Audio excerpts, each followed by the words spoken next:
right here. I was crying out for help. Yes, indeed. I'm telling you, I'm about to pull up on you, do a pull-up. Yes, indeed. I promise you.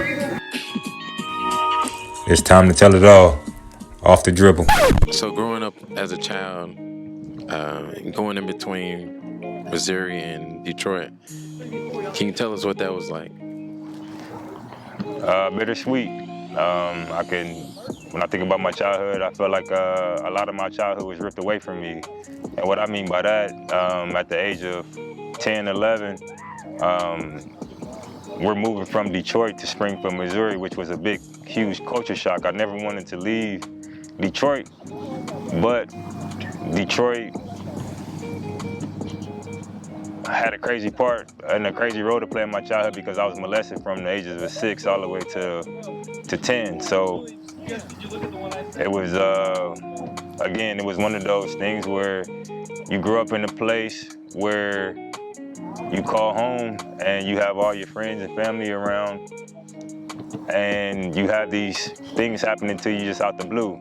I was molested by a cousin, and I was molested by a babysitter. They used to babysit me. So growing up from about the age of 6 to 10, man, I was confused on what life is and what life should be like. You know what I mean?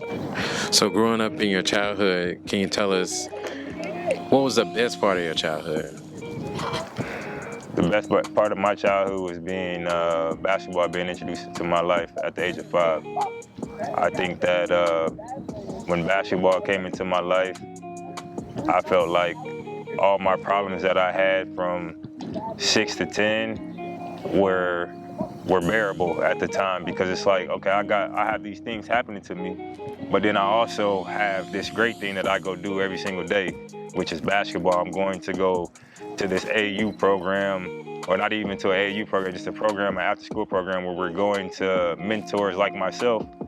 And it's a situation where I got a spark from a whole mentorship of guys, man, that put the basketball in my hand along with my step pops, that made my childhood bearable growing up, man. And I don't even know how to put that into words for the average person, but just imagine being torn between two things at once as a child. Like, again, 6 and 7 years old, I shouldn't be torn between being molested and going to school and playing basketball and having to make adult decisions where I'm pretty much silenced.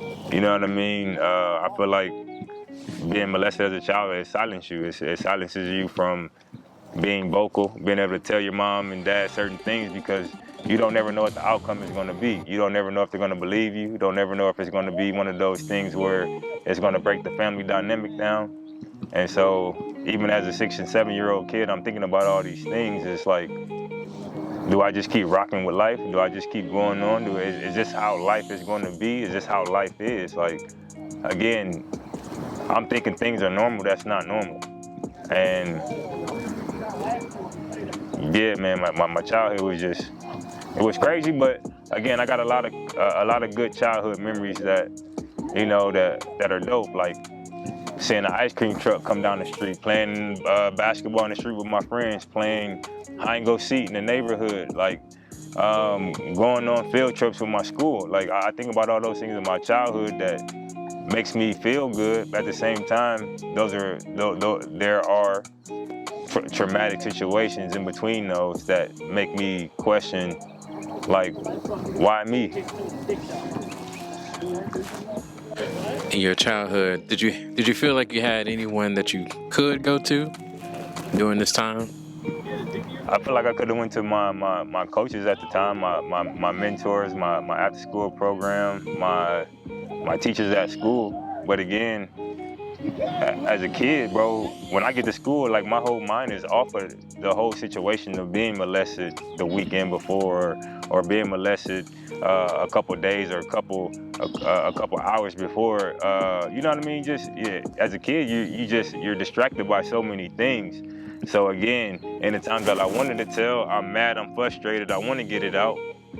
But then I go home, I sit in my own thoughts, and then the next day comes, I go back to school or I go play basketball again, and it's out of my head. So looking back on it now, at the age of 34, what would you tell the younger you? I would tell the younger me, man, to breathe. I would tell him to breathe, man. It's gonna be cool. I would tell him to stick up for yourself. I would tell him it's okay to talk. It's okay to get it out. It's okay to go to your mom or dad and be like, hey, X, Y, and Z had happened to me. What can we do about this? How am I supposed to go about life about this? Is this normal? Is this supposed to shape me into who I'm supposed to be later on in life? Or just all those questions as a kid that you can ask your mom or dad, bro. I would tell him to just like, hey, man, get it out. Don't hold it in, because hold it in is gonna take you down the whole road that you do not want to go down, man.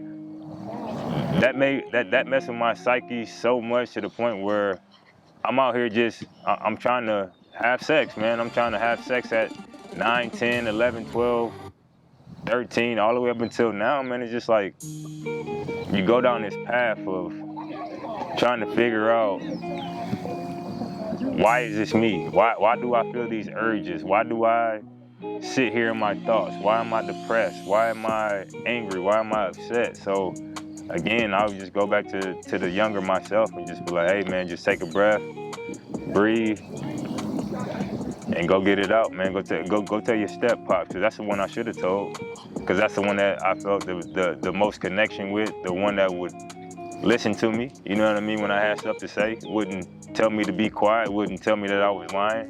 So again, man, I'm happy that I could have went to. So I guess it was more of being shameful, blaming myself, sort of like, I could have stopped this, I could have said something, but again, man, as a kid, man, you don't know the dynamic that plays on your mind growing up. And then when you meet women who you're interested in and you have this sex drive and they don't have the sex drive, or they haven't been through what you've been through as a child, so they can't even relate to you on that level. You can't, I couldn't tell them, you know what I mean? So it took for me to get married and be comfortable with a woman, to let my guard down, to be able to share, you know, what happened to me as a child, man, at 30 years old. And it made me look at myself like, dang, why did you wait for all the way to 30? But again, I plan on taking this to my grave, but this woman, this wife of mine, makes me feel like no judgment zone. So I can pretty much tell her whatever I want to tell her, man, and it be either come here, baby, let me hug you, or like, that's crazy that happened to you. I wish I could have been there for you. You have just finished watching episode 2 of the Off the Dribble podcast series. Stay tuned for more content coming each week, and make sure you hit the like button and subscribe so we can get the message out and try to make a difference in a community near you. Thank you. Right here.